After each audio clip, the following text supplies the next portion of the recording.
Boa tarde, nós estamos reunidos para mais uma sessão do Seminário de História Religiosa, seminário que ao longo do ano de 2003 quisemos dedicar ao tema abrangente Deus, vultos, cristãos e a guerra, do medioevo à contemporaneidade. Estamos reunidos para a nossa penúltima sessão antes da interrupção do verão e dedicámo-la ao tema Lado a lado, vivi com os nossos soldados, José do Patrocínio Dias e a assistência religiosa durante a Primeira Guerra Mundial, 1914-1918.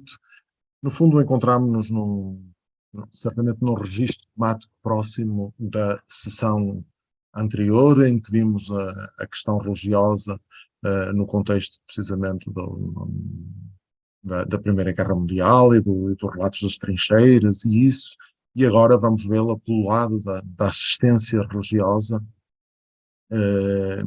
no contexto da Primeira Guerra Mundial.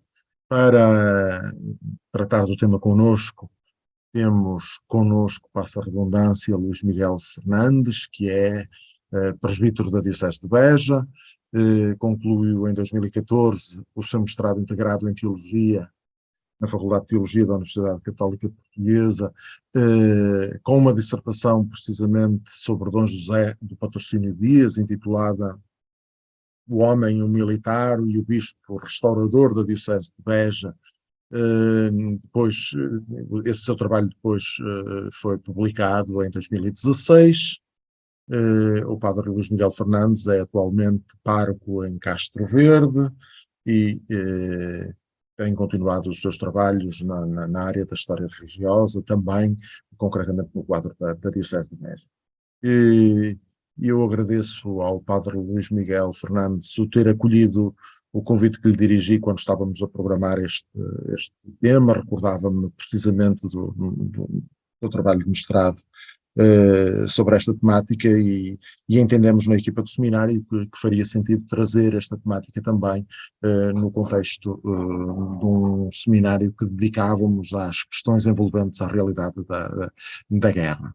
Agradeço ter aceitado o nosso convite.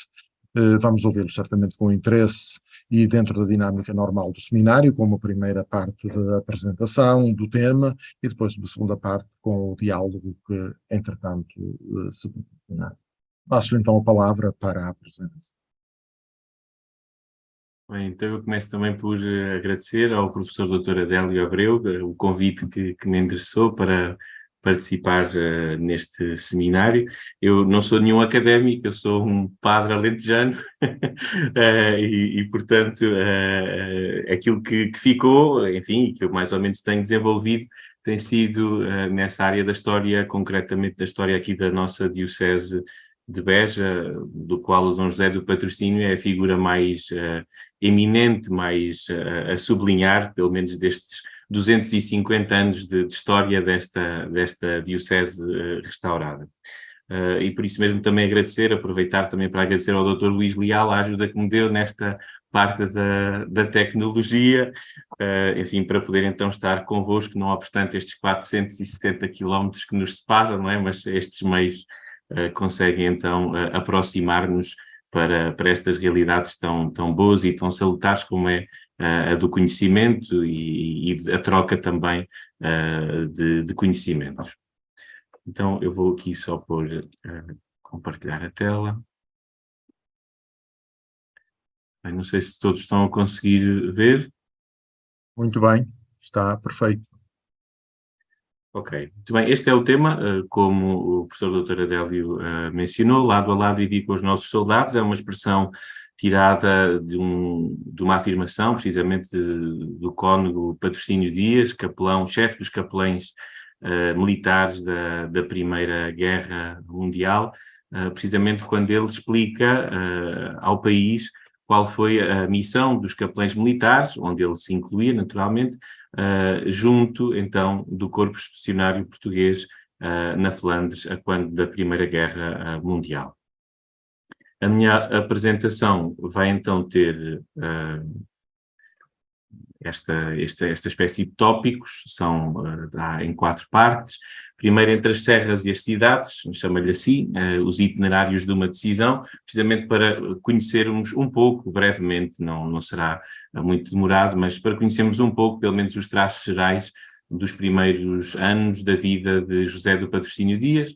Depois, a segunda parte, ofereci-me para acompanhar as tropas, capelão militar do Corpo Expedicionário Português, portanto, o porquê, o contexto desta decisão, e depois, então, nesta terceira parte, já a partida dele de Portugal para a Flandres, depois, então, com estas 3 divisões, no meio de brigas e brigadas, com a missão de orientar os capelães por causa das almas dos nossos soldados. E depois, por fim, o período do pós-guerra e o regresso a Portugal.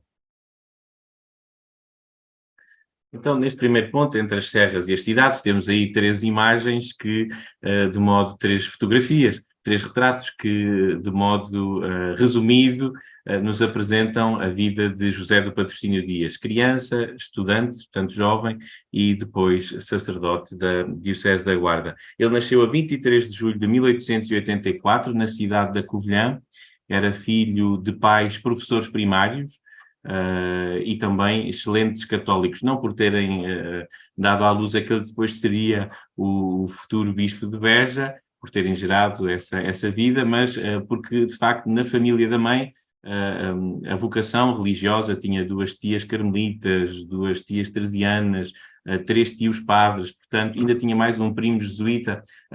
Toda a família da parte materna vivia e praticava a fé de modo natural, como era na época, e a respeito do seu pai foi uma conversão progressiva, ajudada por um padre jesuíta que o encaminhou no sentido da redescoberta da sua fé. E, portanto, podemos dizer, e aliás os relatos a isso mesmo afirmam, que era um lar exemplarmente cristão.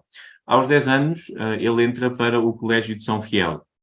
O Colégio de São Fiel, que era considerado já, na altura, por ser, digamos assim, por ter uma educação académica e científica únicas para aquele tempo. Um colégio que se situa ali na Serra da Gardunha.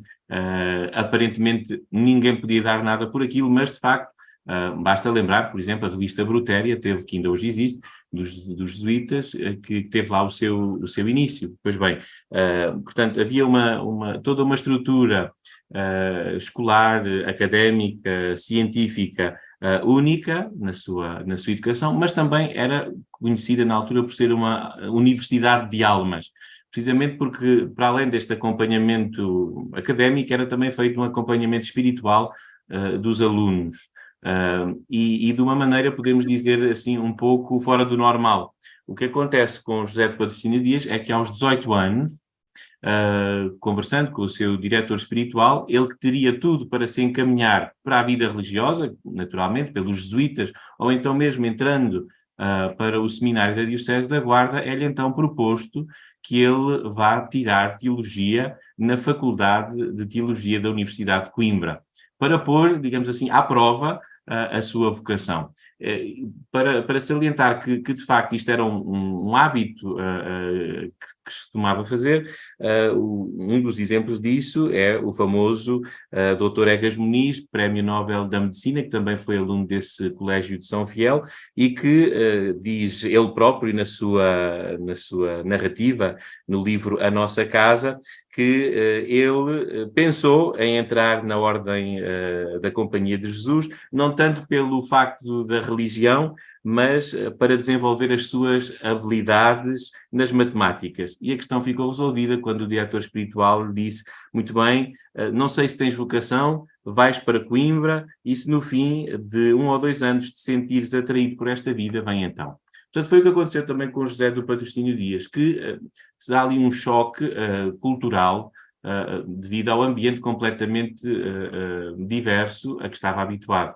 Portanto, sair das fraldas da infância, na sua casa, na sua terra, na Covilhã, passar para São Fiel, toda a educação que ali tinha tido, e depois em Coimbra, que na altura vivia um período bastante agitado, bastante conturbado. Ele entrou em 1902, os ânimos já estavam enfim, bastante revoltosos, passando a expressão, desde o caso Calmon e outras situações, particularmente a questão do incidente entre os lentes da Faculdade de Teologia e o Bispo Conde de Coimbra a respeito da superintendência do ensino religioso, da superintendência religiosa do ensino na Universidade de Coimbra, e acontece que é em todo este meio que vozes de renome irão dizer, como foi o caso do Dr. Francisco de Sousa Gomes, que a Faculdade de Teologia estava moral e religiosamente decadente. É este o ambiente onde José do Patrocínio Dias vai aterrar. Ele próprio narra os inícios dessa experiência ao seu diretor espiritual. Graças a Deus, ele deixou um arquivo, o Dom José deixou um arquivo muito interessante, que nós temos as cartas dele para os pais, as cartas dos pais para ele, precisamente deste período, da Universidade de Coimbra, bem como também dos seus diretores espirituais e de outros sacerdotes, e que ajudaram por dar mais relevo e conhecer um bocadinho mais esta fase da sua vida, que antes estava bastante abreviada. Pois bem, o seu diretor espiritual diz-lhe: meu bom José, luta com dificuldades, sofre desalentos e desânimos, pois lutar é necessário e constantemente. Se nesse meio sentir luta e luta viver, tanto maior será o seu merecimento, a sua formação de bom católico e de digno sacerdote terá aí as suas raízes. A notícia que me diz é consoladora, seria o queixume, não é, do ambiente, porque tenho a luta que se sente como um sinal certo de que vai bem e que lhe dará resultados na formação do seu caráter, que não se obtém de outra maneira. Lute, pois, mas esteja tranquilo e em perfeita paz, e lute com toda a confiança, com todo o ânimo de sair sempre muito bem e feliz. Nosso Senhor está consigo. É interessante que aqui aparece como primariamente, não é, o verbo lutar, que de facto iria ser tão essencial para a sua vida, não só neste contexto da Universidade de Coimbra, mas depois também, como dirá um seu colega, depois também arcebispo de Évora, Dom Manuel Mendes da Conceição Santos, naquela arena que era a Diocese da Guarda nos anos conturbados da instauração da República, e depois então, claro está, no campo da Flandres e, evidentemente, na Diocese de Beja, enfim, abandonada e esquecida naquilo que era o quadro da vida religiosa de então. Por isso mesmo há uma série de estruturas que acabam por, eu não diria proteger, mas, digamos assim, desenvolver este empenho social ou militante de José do Patrocínio Dias, que foi o facto de ele ter integrado o que já tinha sido fundado em 1901, o Centro Académico da Democracia Cristã, e aí ter ajudado bastante, digamos assim, nessa militância, como eu dizia, já que essa mesma instituição tinha como finalidade depois salvaguardar a presença da Igreja, defender os interesses da Igreja nesse meio, no meio académico, onde sabemos que, enfim, as diversas ideologias já polvilhavam todo aquele ambiente, particularmente a perseguição religiosa e o anticlericalismo. Pois bem, com isto tudo, no entanto, José do Patrocínio Dias também, não diria que se deixou contaminar pelo ambiente, mas de algum modo encarnou também aquele ambiente. Há um relato que foi descoberto quando eu estava a fazer a dissertação, que nos conta como era este jovem que traz aquele elegante colete e aquele bigode. Diz-nos ele: frequenta com brilho a Faculdade de Teologia, diz-nos o autor, que escreveu as Cartas de uma Triqueira, chama-se Erlander Ribeiro, Cartas de uma Tricana, peço desculpa, e que faz então o relato daquele que era apelidado de Petrónio Teológico.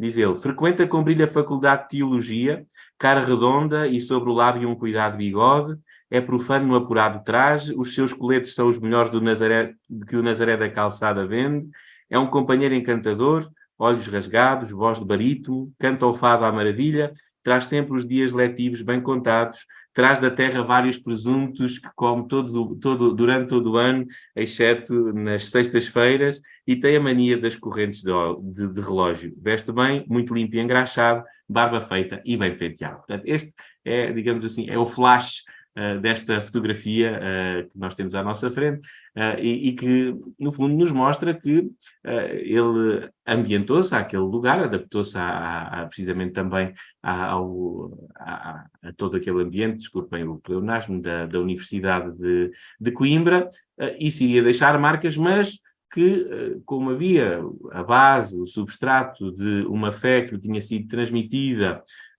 como nós vimos na carta do seu diretor espiritual, para ser vivida na heroicidade, na luta, na militância, ele seria capaz de um ato de generosidade, o primeiro de muitos atos de generosidade da sua vida. Ele acaba, então, o curso de Teologia a 25 de junho de 1907, recebendo o grau de bacharel, regressa à sua terra, à Covilhã, e no dia 12 de outubro do mesmo ano apresenta-se ao arcebispo da Guarda, Dom Manuel Vieira de Matos, que depois foi arcebispo de Braga, para então se entregar para a vida sacerdotal. E foi então acolhido pelo bispo e ordenado sacerdote no dia 21 de dezembro do mesmo ano. Só para termos assim um bocadinho a noção, um dos seus grandes amigos, que é Tomás Gamboa, e que conviveu também com ele em Coimbra, numa carta que escreveu a ele, diz-lhe: classifiquei-te de herói, já assim 2 vezes, e ainda não te disse o porquê. Nunca supus que te ordenasses, mas vejo agora que nunca o devia ter feito.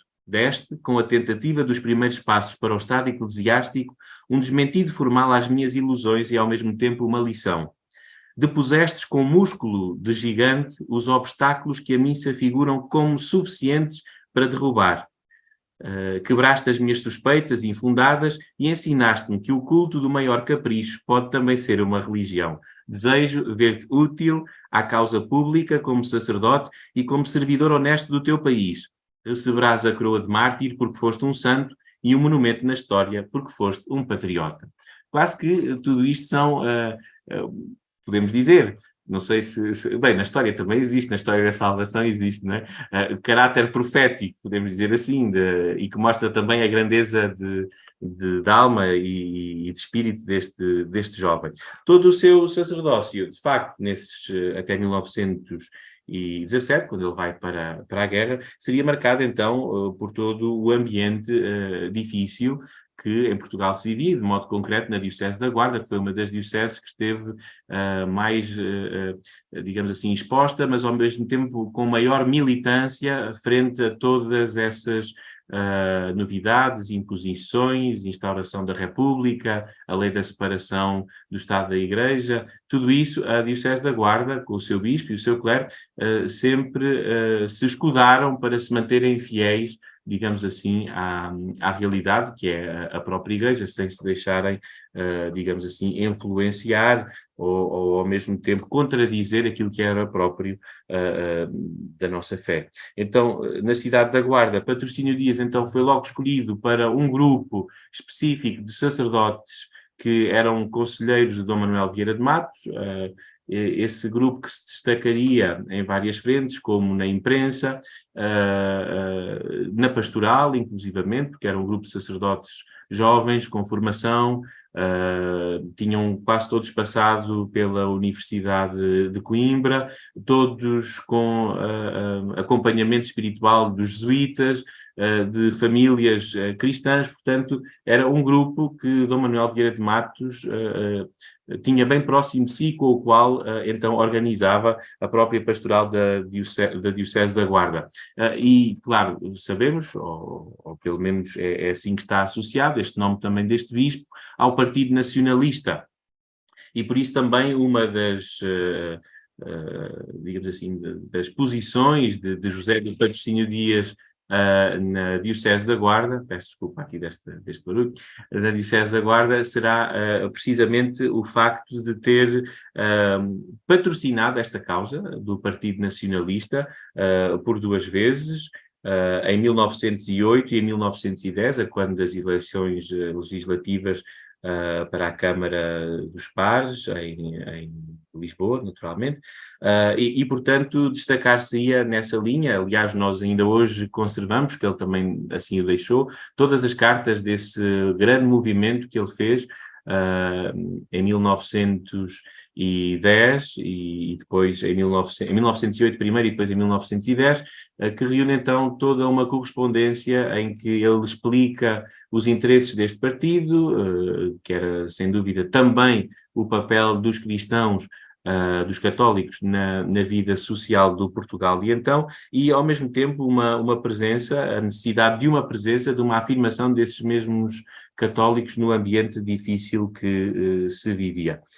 Claro está, como eu dizia, a Diocese da Guarda, com a instauração da República e a lei da separação da Igreja do Estado, destacar-se-ia por ter uma posição totalmente contrária. O bispo estimulou os fiéis em carta pastoral contra a lei da separação, proibiu os seus padres de se tornarem pensionistas, essa questão de subserviência do Estado que então tinha sido criada, juntamente também com o direito à desobediência civil. E, portanto, esse bispo, Dom Manuel Vieira de Matos, ficou como um dos prelados mais odiados do país, ao ponto, inclusivamente, de ter sido exilado por 2 vezes. Quem é que acompanha Dom Manuel Vieira de Matos nesse calvário? José do Patrocínio Dias. Ele próprio depois irá dar o testemunho de tudo isso, e ele também próprio experimentou de maneira muito curiosa, quando na igreja de Nossa Senhora do Mileu, que fica na cidade da Guarda, em 1903, ele estava a pregar do púlpito que somos governados pela providência, e é interrompido, obrigado a descer do púlpito pelo regedor, porque aquilo que ele devia dizer é que somos governados pela República e pelo Sr. Afonso Costa.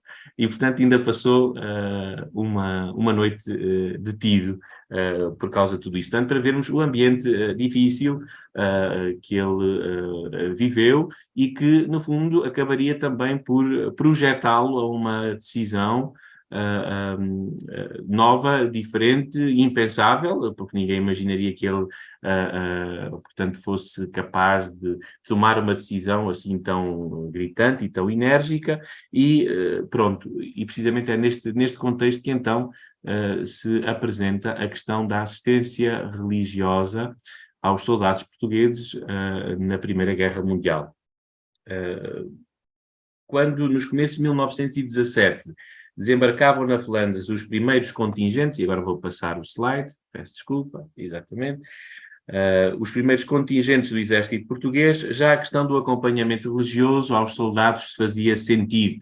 O Patriarca de Lisboa, Dom António Mendes Belo, em várias cartas que depois se tornaram públicas, chamava a atenção disso, particularmente ao Presidente da República. A grande afirmação, que depois se tornou manchete nos jornais católicos da época, era: o soldado português é católico, Senhor Presidente.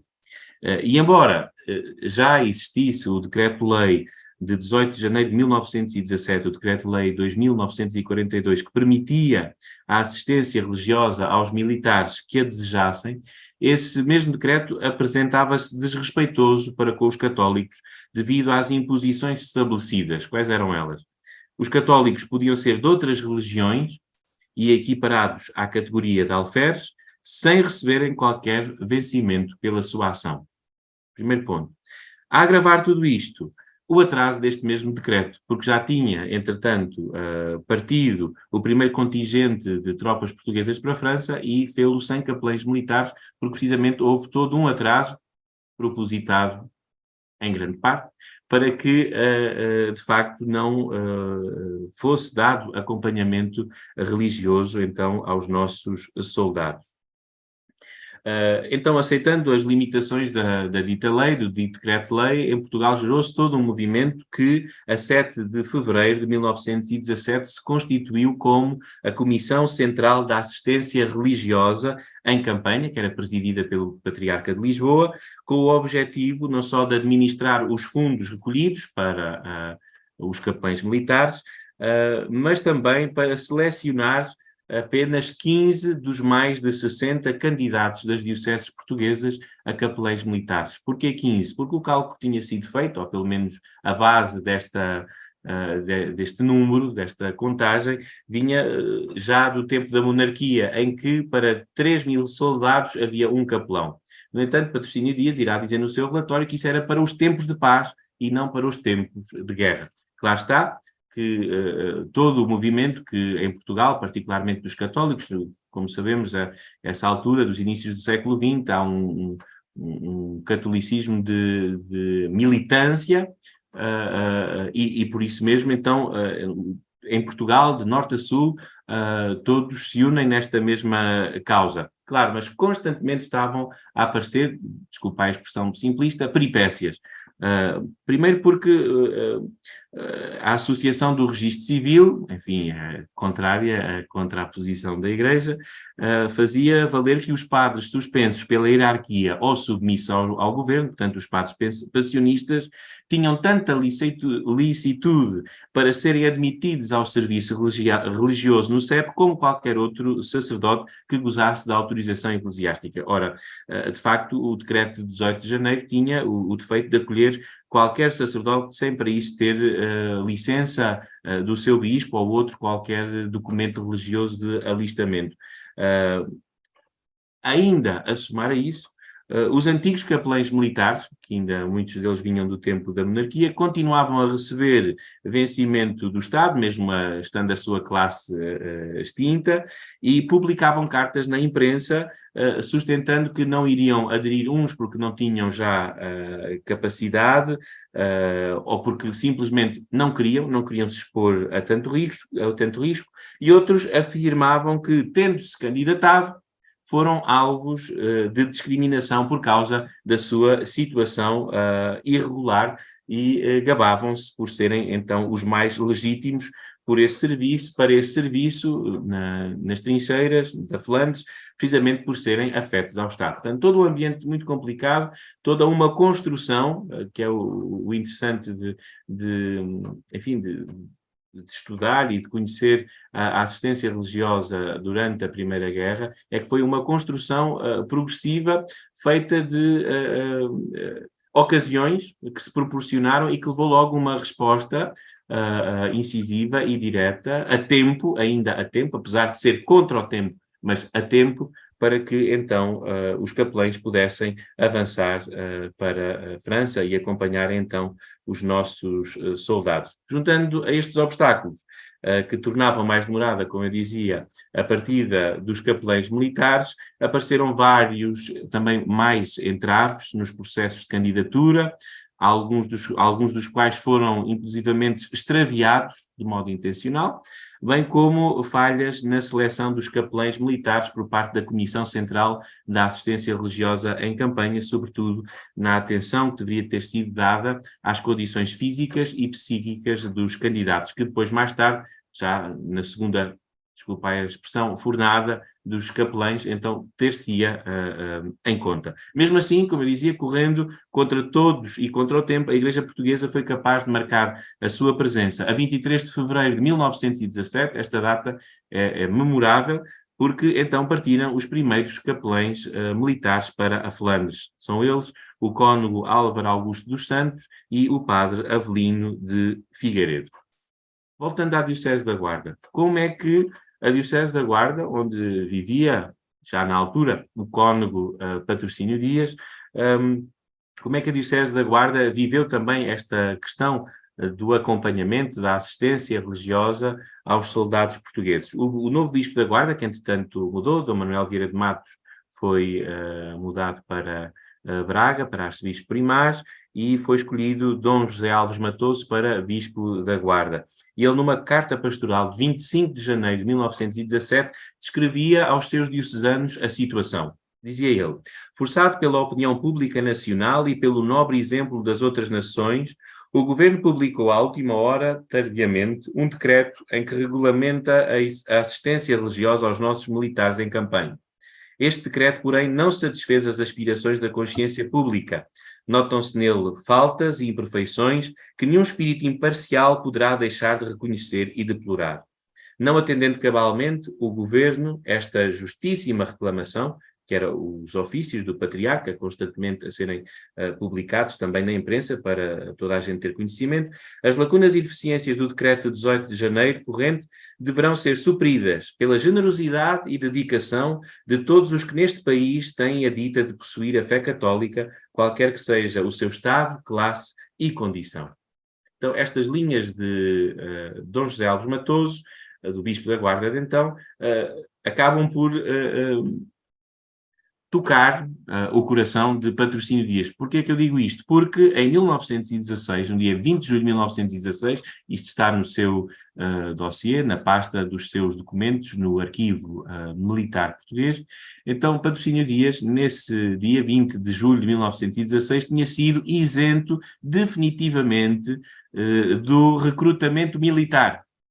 Portanto, essa ideia estava arrumada para Patrocínio Dias. No entanto, toda esta avalanche, todo este movimento, podemos dizer assim, gerado em torno desta situação, do acompanhamento espiritual dos soldados portugueses para a Flandres, não ficou indiferente a José do Patrocínio Dias. Ele mais tarde lembrará, é da sua pena: padres, padres, reclamava-se do campo de batalha, e quanto mais cruel e acesa se manifestava a luta, maior era a sede do sobrenatural.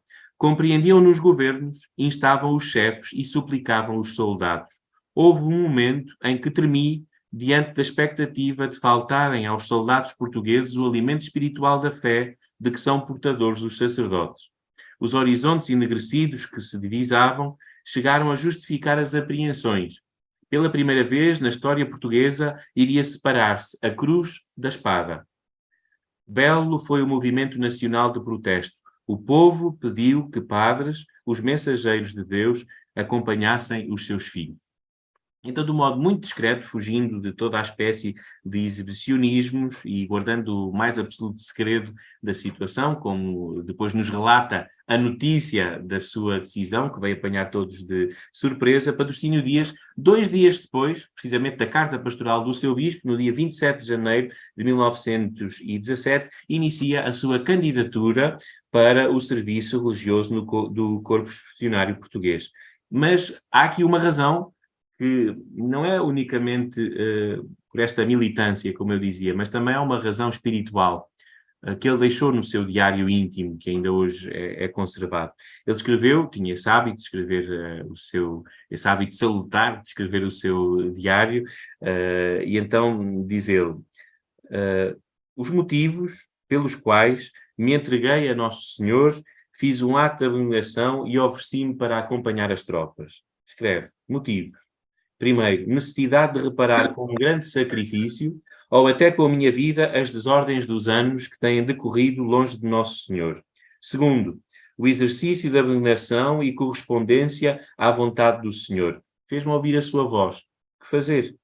Terceiro, a salvação de tantas almas que é preciso encaminhar para o céu. Meu Deus, aceita a pobre oferta. Meu Deus, sou todo e só e para sempre teu.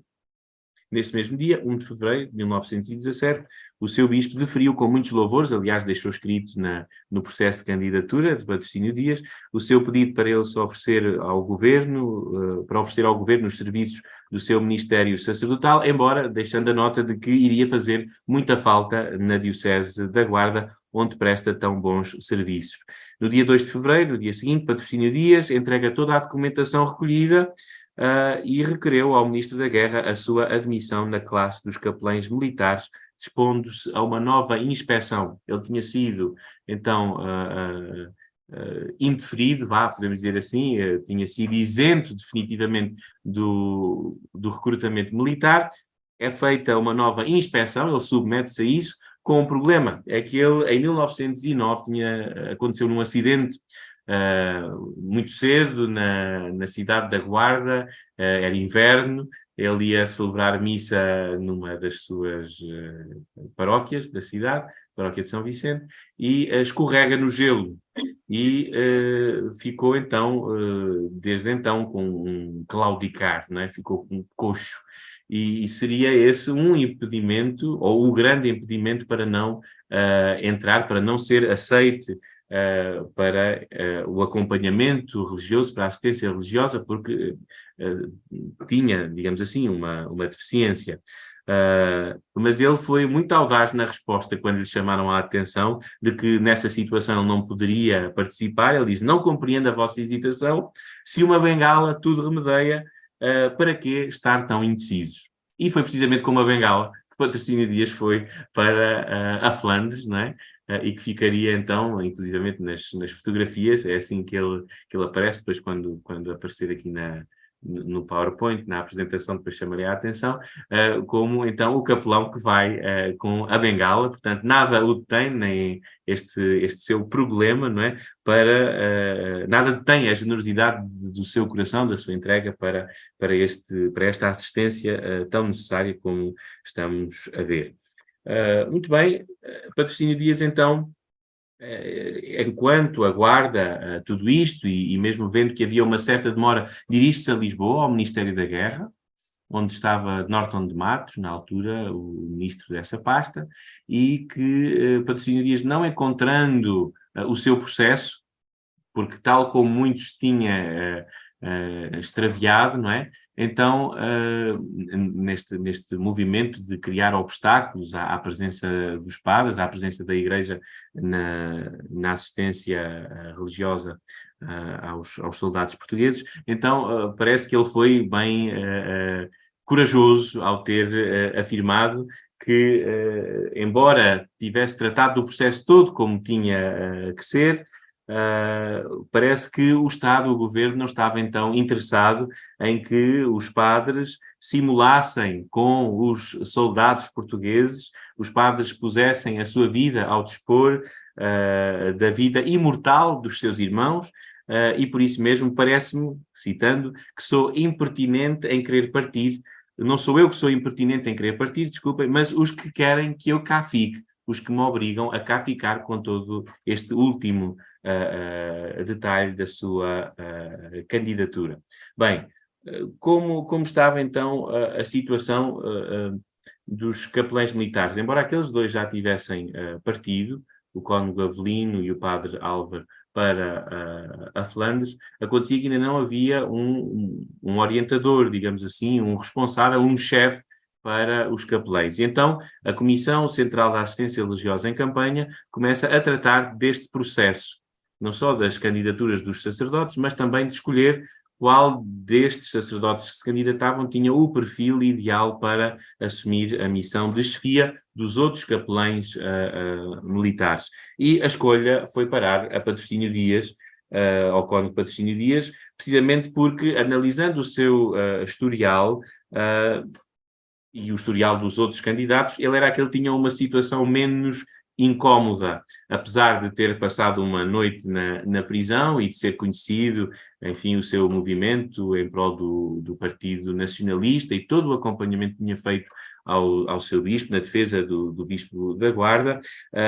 No entanto, olhando para o panorama geral dos candidatos a capelães-chefes, a capelão-chefe, peço desculpa. Então, Patrocínio Dias era aquele que tinha, então, um caso mais equilibrado, podemos dizer assim, para remeter essa escolha. E então, também com o apoio de muitos outros bispos, inclusivamente o bispo de Porto Alegre, na altura, que depois veio para arcebispo de Évora, Dom Manuel Mendes da Conceição Santos, foi também dos que favoreceu bastante esta causa, dado o conhecimento que tinha também de Patrocínio Dias, desde quando entrou na cidade da Guarda, naquele outubro de 1907, para se oferecer para o Estado eclesiástico. Pois bem, a 8 de março de 1917, a Comissão Central nomeou então o Dr. Patrocínio Dias, sacerdote muito virtuoso, ilustrado e zeloso, como chefe dos capelães militares. Ele embarcou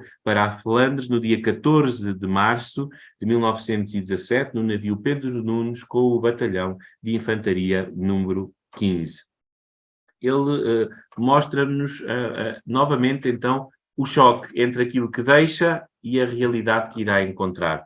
Diz-nos: podeis avaliar o que é a partida de uma expedição para a guerra, a ansiosa saudade dos que partem e as lágrimas dos que ficam. A espada que corta os afetos mais queridos dilacera as almas. Milhares de homens que partem bastam para que um manto de tristeza ensombre um país. Mas o que não é fácil de avaliar, porque graças a Deus esse tremendo espetáculo não esteve sobre os vossos olhares, é o horror de cidades, vilas e aldeias sulcadas pela guerra, uma população em debandada, famílias divididas, mortos com os corpos rescaldados, feridos soluçantes, fugitivos, prisioneiros. o que eu vi. Aqui temos então a fotografia tirada nesse dia 14 de março de 1917, ela está aí com essa marca, portanto é o Batalhão de Infantaria número 15, com o seu capelão militar. Esta parte então, que agora dou início, esta terceira parte, a nossa mais fecunda missão é no meio dos soldados, então irá tratar, digamos assim, de todo o ambiente e da ação do capelão militar Patrocínio Dias, na Flandres. O dia 23 de março de 1917 marca a chegada do capelão-chefe ao quartel-general do CEF. Após ter lido o documento do patriarca diante do general Tamagnini, recebeu dele a atribuição da respectiva missão, ficando adido ao quartel-general, que estava instalado em R-sur-la-Lys.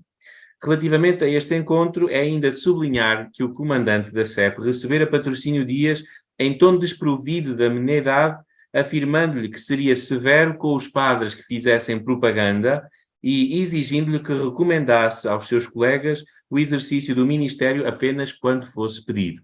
Assim sendo, dias depois, o capelão-chefe, com os outros 2 capelães, para salvaguardarem a assistência religiosa, resolveram não transmitir informações da sua missão, fosse a quem fosse, inclusive à Comissão Central em Lisboa.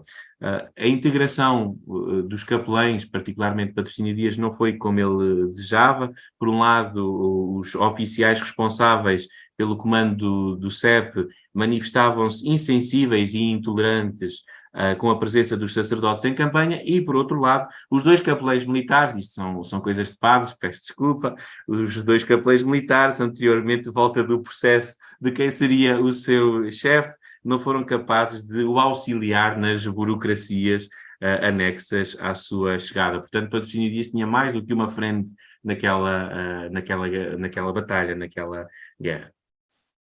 No meio de brigas e brigadas. Aquele ambiente estava pronto a ser inflexível diante de qualquer erro da parte dos capelães. Apesar de todos os cuidados, um dos capelães, Avelino de Figueiredo, foi mandado apresentar-se no quartel-general, onde o chefe de Estado-Maior lhe apresentou 2 cartas, uma das quais dirigida ao presidente da Comissão Central da Assistência Religiosa, portanto, essa instituição da Igreja Católica em Lisboa, na qual dizia que já tinha distribuído entre os soldados 200 bentinhos, a questão da propaganda religiosa que não era permitida, e outra carta dirigida ao capelão-chefe, indicando no envelope o local do destino, o que é claramente proibido. Mas, no entanto, como isto pareceu tudo bastante injusto, particularmente porque depois foi feito um castigo de repreensão, que foi aplicado pela Ordem número 36, de 16 de abril, porque muitos dos oficiais não respeitavam essas normas, particularmente esta última,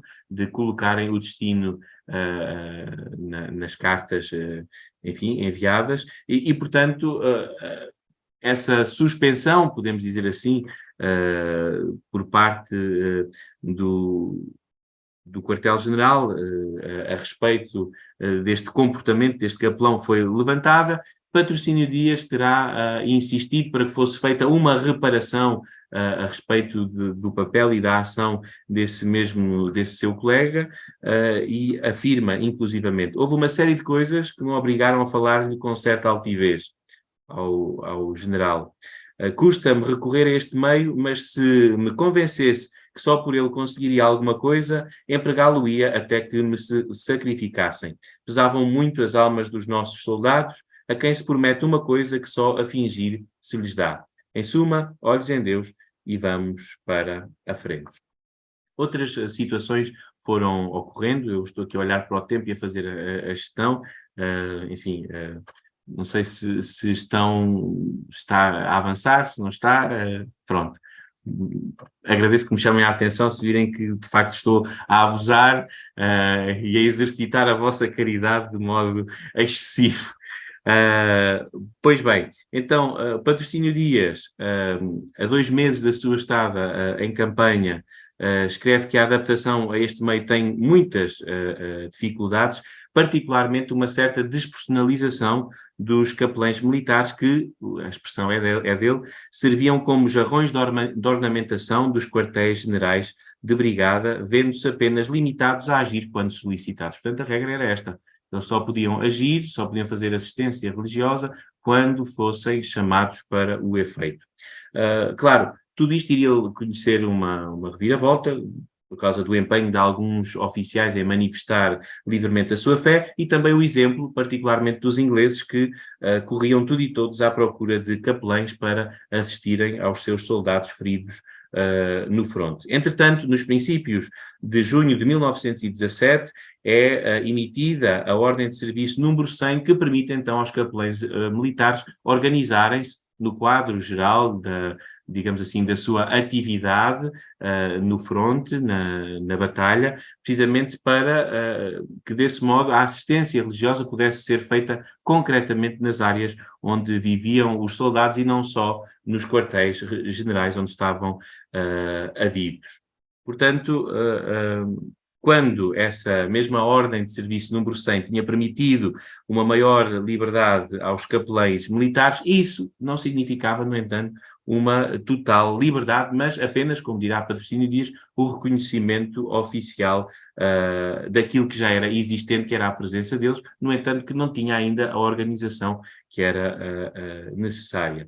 A 13 de julho de 1917, novas ordens emitidas, proibindo quaisquer atos de catequese, assim como manifestações do culto exterior e práticas cultuais, e outra também, mais pelo chefe do Estado-Maior, que então não permitia que os capelães militares pudessem residir junto dos soldados, mas unicamente, portanto, foi para deixar bem claro aquilo que se poderia supor que já estava ultrapassado, esta ordem do chefe do Estado-Maior, então, a dizer que os capelães militares, essas informações ele tinha recebido de Lisboa, tinham então que estar adidos no quartel-general e não espalhados pelas diversas áreas, digamos assim, onde estavam instaladas as tropas portuguesas. Claro que este embate com estas novas restrições causou um profundo mal-estar nos capelães militares, porque a sua ação estava a ser já bastante considerável,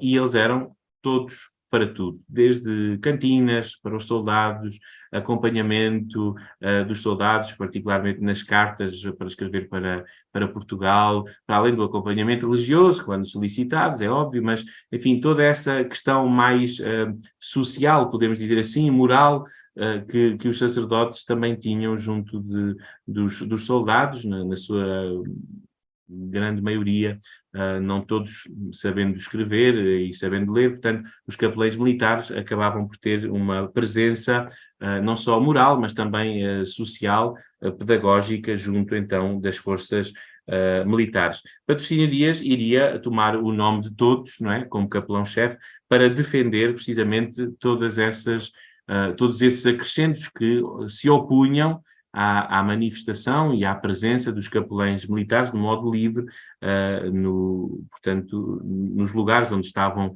adidos. Diz ele numa carta escrita a 14 de julho de 1917. Explica. O artigo 1º da Ordem deste Corpo Expedicionário Português, de 13 de julho, corrente, subordinado ao título Assistência Religiosa, denuncia claramente a existência de abusos da parte dos capelães militares e chama-os, em termos enérgicos, ao cumprimento da lei. Diz ele, não pesa na consciência menor solicitude em recomendar a todos os capelães a observância escrupulosa da lei.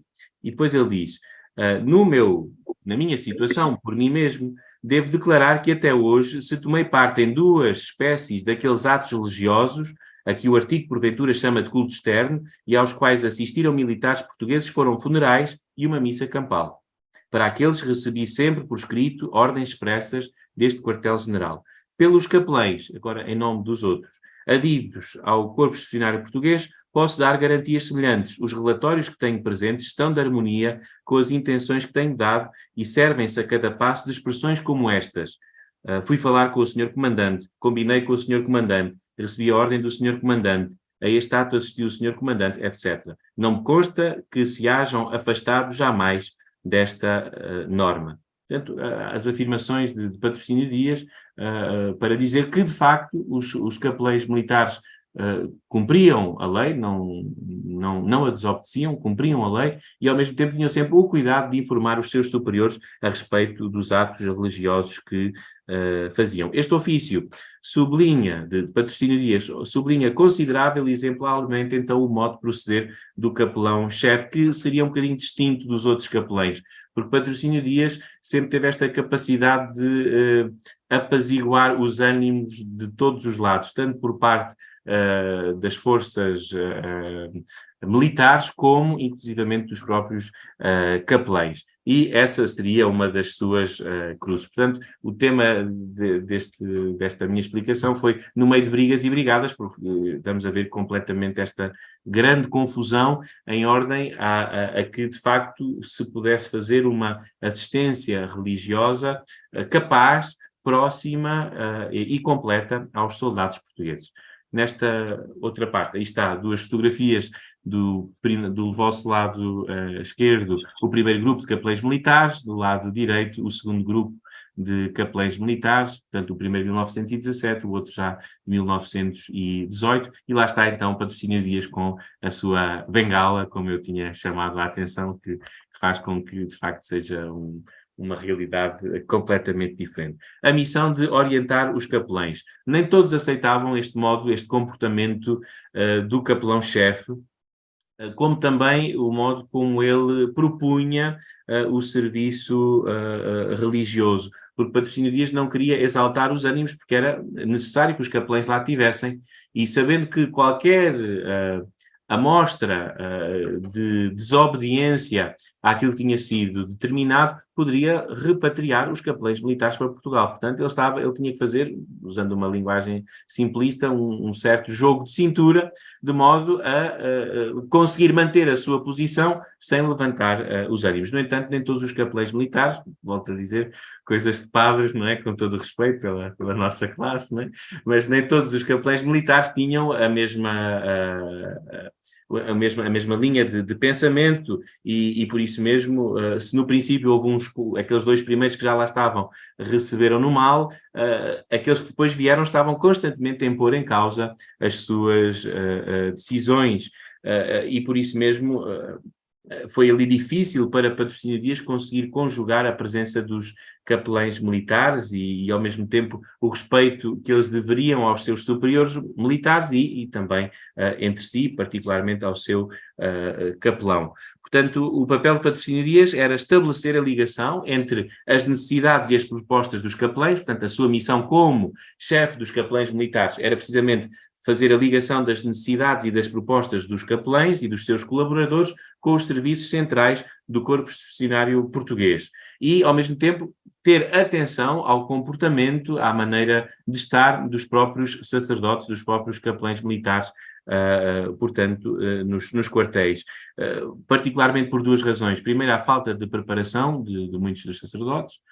Sabemos como era, na altura, a formação académica, que passava pelos seminários e, mesmo assim, dependia, enfim, da própria cultura e do ambiente que esses na altura, seminaristas, aquilo que lhes foi proporcionado e que depois, muitas vezes, criava, digamos assim, uma completa diferença entre o mundo real e depois aquilo que eles tinham vivenciado e experimentado no seminário. Portanto, a falta de preparação teológica e académica dos seus companheiros, dos seus capelães, e ao mesmo tempo para livrá-los do perigo da dependência dos militares, neste sentido de se deixarem vender e tornarem-se mais subservientes, digamos assim, da questão militar do que propriamente da sua missão como sacerdote. Patrocínio Dias nisso foi exemplar, com uma natural modéstia, mas soube sempre manter o seu lugar. Aliás, várias autoridades militares chamam a atenção disso. Um dos testemunhos bem interessantes é o do Major Ferreira do Amaral, que diz que a figura que mais o impressionou na Flandres foi um padre, e que esse padre era o padre Patrocínio.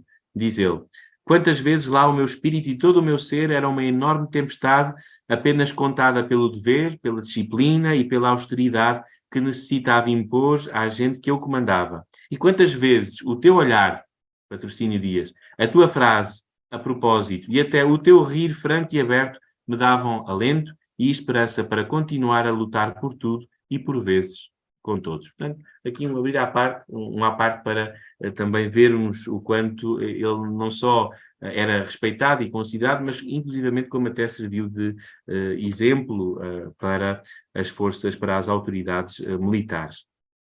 Quanto à organização do serviço religioso, como eu já salientei, havia sempre a murmuração a respeito das suas ordens, desobediência, inclusivamente por parte de alguns dos sacerdotes, claramente mais velhos do que ele, mas que ele tinha a missão de os orientar. Contestação clara às ordens dos chefes e depois reclamações que chegavam a Portugal, por carta, naturalmente, dos capelães militares que ou não gostavam das suas transferências, ou então pondo mesmo em causa o agir do seu capelão-chefe. Várias divergências, por exemplo, lembrar o nome do capelão, do capelão militar, o padre José Ferreira de Lacerda, tão importante para a composição da Diocese de Leiria, no ano seguinte, né, 1918, 1919, que logo após 15 dias em campanha teve uma conversa com Patrocínio Dias, onde expôs a divergência em vários pontos e que lhe afirmou que à mínima que o desgostasse, voltaria para Portugal. E, ao mesmo tempo, para que os sacerdotes pudessem fazer o exercício, digamos assim, do seu ministério, era necessário elevar. Tá? A questão dos altares portáteis foi um grande problema, porque não chegavam para todos, mesmo revezando-se ou então emprestando uns aos outros altares portáteis para a celebração de missas. Isso muitas vezes não era possível, criou mal-estar entre os sacerdotes e mal-estar para com o capelão-chefe, para o chefe dos capelães, que se via limitado, porque só se poderia adquirir mais altares portáteis se fossem dadas ordens nesse sentido. E essas mesmas ordens demoraram a chegar. E, portanto, aqui houve uma certa falta de caridade, não estou a fazer um julgamento, mas houve uma certa falta de conhecimento, podemos dizer assim, por parte dos outros capelães, de que, embora Patrocínio Dias, como já está documentado, fizesse todas as insistências para que esse material viesse para os capelães militares, houve bastante dificuldade em dar-se a autorização para que, de facto, fossem comprados. Abrindo aqui só à parte, eu gostaria aqui de expor um bocadinho de museologia, porque no dia em que me ordenei, em que fui ordenado diácono, os sobrinhos do Senhor Dom José, entretanto já falecidos, o último faleceu ano passado, ofereceram uma prenda que eu guardo religiosamente e que para mim tem um valor simbólico muito importante, que é o cálice que Dom José, com o qual Dom José celebrava a missa na Primeira Guerra Mundial. Um pequeno copinho, não é? E que, de facto, sobrou. Ele deu o seu altar portátil, não é? Pronto, e que tem, assim, as armas de uma das cidades de Armentières, que é uma comuna francesa na região dos Altos da França, onde precisamente estava a dar a Batalha da Flandres. E a Primeira Guerra Mundial, peço desculpa, e então este mesmo objeto, digamos assim, é o que sobrou daquilo que foi conseguido adquirir-se para, neste caso, que o capelão-chefe pudesse celebrar a missa, visto que ele até dispensou o seu próprio altar portátil a fim de conseguir outro sacerdote ter essa possibilidade. Entretanto, várias situações, como por exemplo também a questão sacramental, da pastoral sacramental, dos capelães militares a respeito dos soldados, atuações pastorais diferentes, nomeadamente quando os soldados iam para o fronte, os capelães militares tinham um esquema de atuação. Primeiro pregação, absolvição geral, porque iriam para a guerra e poderiam não voltar, iriam para o fronte e poderiam não voltar, e depois missa, para que quando os soldados regressassem do fronte, então fosse feita a confissão auricular. O que é que acontecia? Muitos padres faziam dessa maneira, outros opunham-se não fazendo nada, e isto acabou por criar também ali um certo mal-estar e exigir, particularmente da parte do cônego Avelino de Figueiredo, portanto, um dos dois primeiros capelães militares a ir para a Flandres, uma tomada de posição de Patrocínio Dias em ordem a um maior acompanhamento, dizia ele, dos seus capelães militares, do serviço pastoral e espiritual dos seus militares, para que todos concordassem e atuassem em uníssono. Mas, no entanto, isso era difícil. Este Cônego Avelino de Figueiredo queria reuniões mensais, mas isso não era possível tantas vezes concretizar-se por duas razões. Cada capelão tinha que estar permanentemente junto com os seus soldados e, por outro lado, as distâncias que obrigavam a movimentarem-se e, portanto, teria que ser dos seus próprios bolsos e, como sabemos, eles não dispunham de economias para o efeito. No entanto, dos capelães militares, que depois o acompanhou, inclusivamente para a Diocese de Beja, como seu secretário pessoal, dá o seguinte testemunho da atuação do capelão-chefe Patrocínio Dias. Multiplicava-se a sua atividade, aparecendo em toda a parte onde fosse preciso animar, dirigir, consolar os seus padres.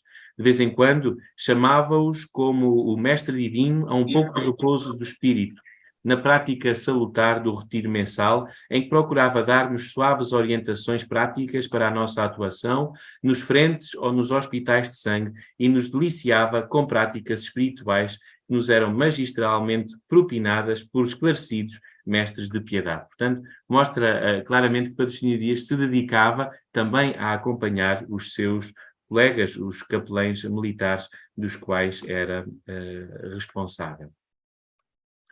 Chega, entretanto, o trágico dia 9 de abril de 1918, em que, passadas toda esta agitação, que ficaria sempre uma marca constante, não só a respeito, digamos assim, das diretrizes das autoridades militares, mas inclusivamente deste próprio ambiente entre os capelães militares. Então, o dia 9 de abril de 1918, quando se dá a Batalha de La Lys, que é o cume, digamos assim, da Primeira Guerra Mundial, então já a ação dos capelães militares já estava de modo mais coeso e mais organizado. Por causa das almas dos nossos soldados, portanto, a razão de ser e a atuação, então, de Patrocínio Dias nesta Batalha de La Lys. Sabemos que nesse dia, quando tudo estava bastante agitado e particularmente os sacerdotes não chegavam para todas as frentes que eram necessárias. Ele diz que o mínimo de sacerdotes necessários no corpo expedicionário português para hospitais, ambulâncias e brigadas não deve ser inferior a 36, conforme o cálculo que ele tinha já feito. Mas o maior número atingido até hoje foi 17. E atualmente, desses 17, 11 estavam de férias. Portanto, uma grande problemática que não se conseguia de facto, e diante desta batalha que cada vez mais se tornava ardente e cada vez mais próxima, então Patrocínio Dias não tinha sacerdotes suficientes para colocar no frente, e ele próprio também se jogou a essa mesma, desculpa a expressão, empreitada. Então acontece que no dia 9 de abril, Patrocínio Dias estava adido ao Hospital de Sangue número 2, em São Venã. Naquele dia, os alemães tomaram o fronte português, fazendo recuar para a retaguarda oficiais e praças feridos ou desorientados pelo cansaço extenuante do confronto. Assim sendo, Patrocínio Dias, ao amanhecer do dia 10 de abril, é encontrado pelo pessoal médico, que, entretanto, já tinha abandonado o Hospital de Sangue, apesar de todo o risco e sobre todo o bombardeamento que estava a acontecer, o capelão-chefe Patrocínio Dias, juntamente com mais 2 soldados que se tinham recusado a retirar-se por quererem acompanhá-lo, estavam a tratar dos feridos que acorriam a esse hospital. O capitão médico, João Pedro Medeiros, dirigindo-se a São Venã nessa manhã, então diz-nos que encontrou o capelão-chefe, Patrocínio Dias, cercado de bastantes soldados, que lhes dava esclarecimentos, curava os feridos, evacuava-os, dava-lhes alimento e socorria-os, e atendia-os com carinho, dada a ausência de um médico que lá devia estar. Era, como dissera o médico, a única entidade oficial portuguesa que naquela ocasião se encontrava em São Venã. Para além também do todo o apoio e ajuda que ele deu em salvar todo o material cirúrgico dos hospitais, inclusivamente na condução das ambulâncias e na transferência desse mesmo material hospitalar para outras áreas, então, do frente. No dia,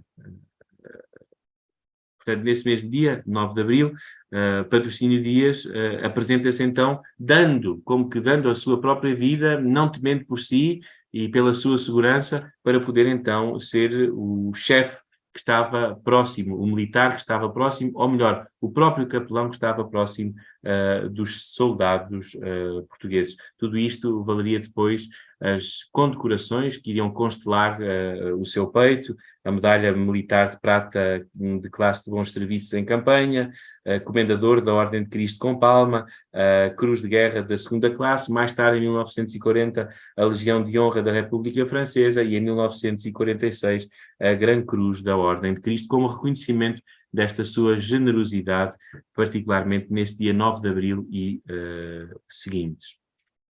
Ele faz a recordação destes dias.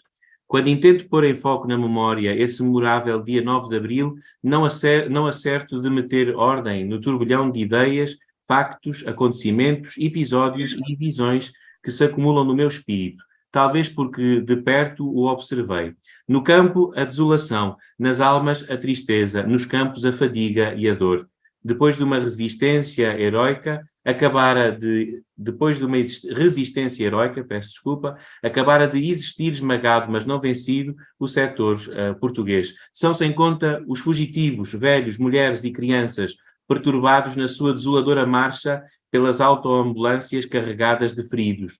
Nos hospitais acabaram os leitos e as vítimas do fogo inimigo não acabam de chegar. Uns pedem socorro, outros exalam o derradeiro suspiro. A sede devora os corpos, a ansiedade as almas. As notícias inquietam, a marcha do inimigo apavora, o bombardeamento incessante enerva os mais fortes. Tudo isto vejo numa indescritível visão. A 16 de abril, o capelão-chefe então faz digamos assim, um resumo, leva ao conhecimento da Comissão Central da Assistência Religiosa em Lisboa a situação dos capelães militares e particularmente as circunstâncias em que todos eles, não só Patrocínio Dias, mas todos eles se expuseram a muito, inclusivamente dando a própria vida com um sentido de abnegação e de coragem extraordinárias, expondo então todas as circunstâncias que tinham se dado nessa batalha de Lalis. Depois, acaba por se organizar o corpo expedicionário português para uma nova ofensiva, portanto, terminada não só o dia da Batalha de Lalis, mas os seguintes, portanto, acalmando toda essa situação, é organizada uma nova ofensiva. Patrocínio Dias volta novamente a pedir capelães militares ao Ministério de Guerra, novamente a escrever para lá, pedindo que pelo menos viesse um grupo maior de capelães militares, dada a necessidade cada vez mais cabal, cada vez mais gritante de capelães militares, e conseguiu, no entanto, que lhe fossem dados pelo menos 19 capelães militares. Ele ficaria nessa nova situação adido novamente com o batalhão de infantaria número 15, e ele próprio diz que cerca de 600 soldados participavam, portanto já tinham feito a experiência do medo, do terror desse dia 9 de abril, então isso também ajudou bastante a que a dimensão espiritual aflorasse nos militares e que as autoridades militares também reconhecessem o quanto isso era também necessário para levantar os ânimos das tropas. Então ele diz que cerca de 600 soldados participavam diariamente na pregação da tarde, até que tudo isto é interrompido quando no dia 11 de novembro de 1918 surge a Aurora da Paz com a assinatura do armistício. Esta fotografia que nós temos aqui à nossa frente é precisamente, é única, é do chefe dos capeleiros militares no discurso de despedida da Flandres. Ele ainda nos primeiros meses de 1919 ainda dão-lhe autorização para que com os soldados portugueses façam peregrinações pela França, vão a Lourdes, a Paray-le-Monial, vão inclusivamente a Lisieux, quando ainda Santa Teresinha do Menino Jesus nem sequer era suposta no seu quadro de beatificação e de canonização, pois os soldados portugueses, particularmente com o seu capelão militar, que mais tarde narra essa experiência absolutamente única de ter ido lá com o exército e de ninguém saber quem era a Irmã Teresa do Menino Jesus, numa padaria onde eles tinham perguntado onde é que ficaria o túmulo dessa futura santa, não é? Portanto, mostra também a evolução da realidade das coisas, que ela já era até conhecida, inclusivamente, no campo de batalha, por essa mesma expressão, digamos assim, de espiritualidade. E então, no dia 10 de abril de 1919, após a celebração do primeiro aniversário de Batalha de Lalis, Patrocínio Dias foi, a seu pedido, dispensado do efetivo do Corpo Expedicionário Português. Ele narrará, então, esse dia que nós vemos aqui fotografado. Em 9 de abril desse ano, 1919, tive a honra de promover em França solenes exéquias pelos nossos soldados que lá ficaram. Foram imponentes. Assistiu o Sr. General com todo o Estado-Maior, compareceram representantes de todos os batalhões e unidades. Em palavras sentidas, despedi-me dos mortos em nome dos vivos e chorei. No dia 10, apresentei-me ao Sr. General a pedir-lhe guia para regressar a Portugal. Como assim? Perguntou-me obsequiosamente Sua Excelência. Respondi-lhe, meu general, as lágrimas de ontem sobre as sepulturas que por aí nos ficam foram o meu último dever em terra estrangeira e parti. E, de facto, partiu a 11 de maio de 1918 a bordo do Pedro Nunes, o mesmo que o tinha levado, diz ele, bem dizendo a hora em que o senhor me chamara a servi-lo para o campo de batalha. E vem diferente, de tal modo que ele diz que não há missões que mais se aproximem e que mais completem e que mais se conjuguem do que as do padre e do soldado. O sacerdote e o militar são dois soldados, ambos de armas em punho, ambos pugnando por um sublime ideal. Para uma arma é a cruz, para outro, gloriosa e rutilante, a espada. No campo de batalha, é no campo de batalha que o destino irmana o sacerdote e o militar. Ei-los, porém, na hora do combate. Atingem-nos as mesmas balas, mas firma-os a mesma constância. O sacerdote, entre os militares, é um irmão entre os irmãos. E, portanto, lado a lado, vivi com os nossos soldados, irmão, irmão, é assim que ele volta e narra e descreve toda essa experiência, testemunha toda essa sua experiência com esta grande afirmação, o sacerdote entre os militares é um irmão entre irmãos. Pronto, depois tudo isto iria levar a uma mudança nele, uma mudança evidente, quando antes de ser ido embora ele tinha escrito como cônego da Serra Guarda um documento a respeito da piedade popular. Quando regressa do fronte vem com digamos assim, uma maneira de pensar completamente diferente e podemos dizer tão atual para os nossos dias. Diz ele, de facto, quando regressa, de facto, urge que o clero se introduza nas massas pobres, lhes ganhe a confiança e, adaptando às suas circunstâncias, à sua rudeza, ao seu modo de ser, à sua instrução, a chame para o caminho onde podem tornar-se úteis à vida social e aptas para a vida cristã. Aguardar na sacristia, na igreja ou na residência paroquial os que vêm, é tarefa inútil. Evangelizar as almas é ir procurá-las onde elas se encontram e falar-lhes das verdades santas em linguagem que possam atingir. Abandoná-las porque se afastaram, esquecê-las porque se não veem, renegadas porque parecem submissas, é praticar o contrário do que a mais rudimentar caridade nos pede. Esta adaptação do ministério sacerdotal, este zelo novo que a hora presente reclama, é difícil, traz amarguras, acarreta cruciantes desenganos, mas não há cruzada sem sacrifício.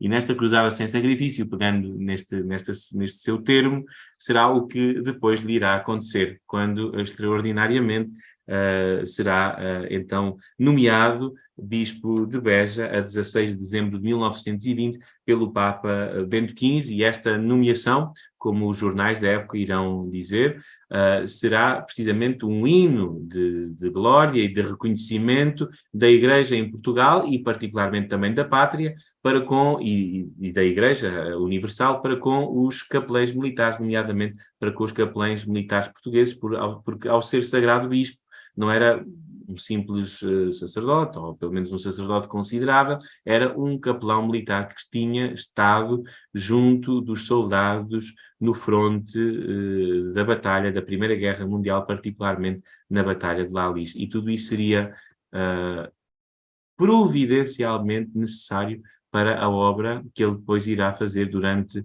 os mais de 50 anos à frente desta Diocese de Beja, em que, de facto, marcou por esta sua generosidade, por esta sua entrega tão capaz, então, de se aproximar, como ele dizia, das circunstâncias, da rudeza e do modo de ser das pessoas tão simples e chamá-las novamente à prática da fé. Sempre com o mesmo intuito, e com isso termino, quando ele escreve no seu diário os movimentos da alma, a quando da sua nomeação episcopal, diz-nos: a mim confia-me uma parte, a Diocese de Beja, a mais árdua, a mais abandonada, dizendo-me entristecido, não tem pastor.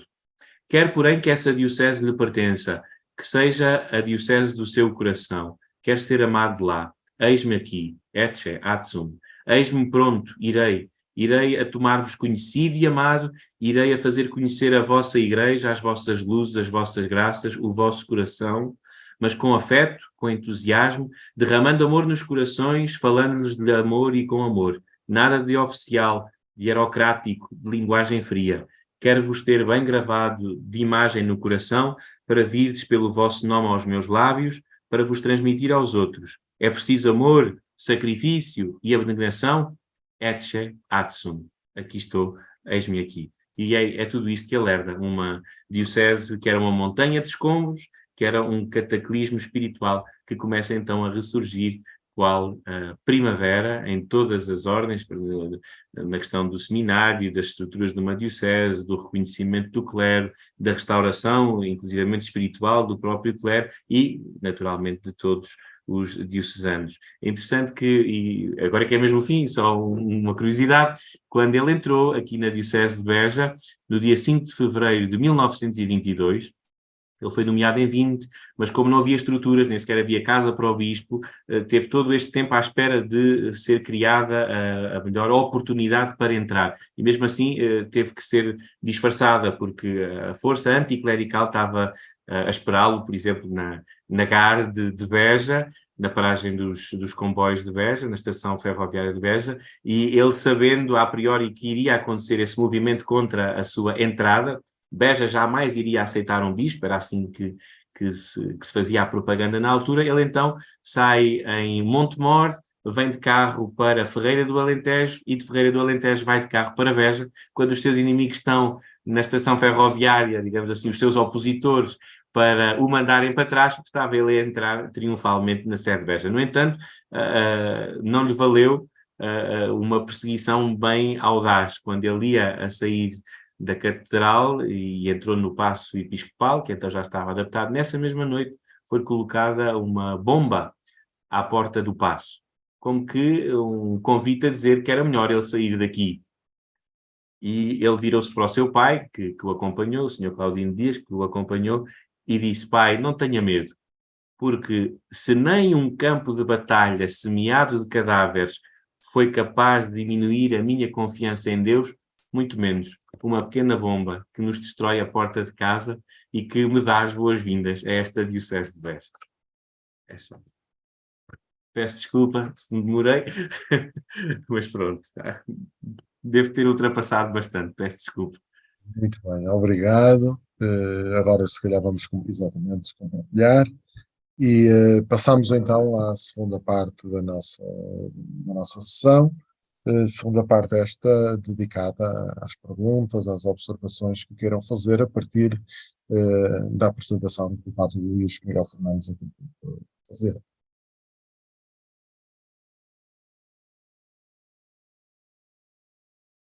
Muito bem, vamos então concluir a nossa sessão do seminário. Passo agradecendo em primeiro lugar ao Padre Luís Miguel Fernandes por ter estado connosco e ter partilhado connosco as ideias principais sobre este assunto que tinha investigado a quando do seu estudo sobre o Dom José de Patrocínio Dias. Agradecer a todos os presentes por estarem connosco neste fim de tarde e anunciar a próxima sessão. Aqui, digamos, serei advogado em causa própria, mas a próxima sessão, de facto, cabe-me a mim fazer a apresentação, e o tema que será tratado será Bento XV e a Primeira Guerra Mundial, a Carta de Début. Estaremos cá para isso no dia 17 de julho, por isso de hoje a 15 dias, no mesmo horário, às 6 da tarde, nessa altura já com a dupla valência, de presença física na Catedral e também certamente com a oportunidade de segurança. Muito obrigado a todos e muito boa tarde.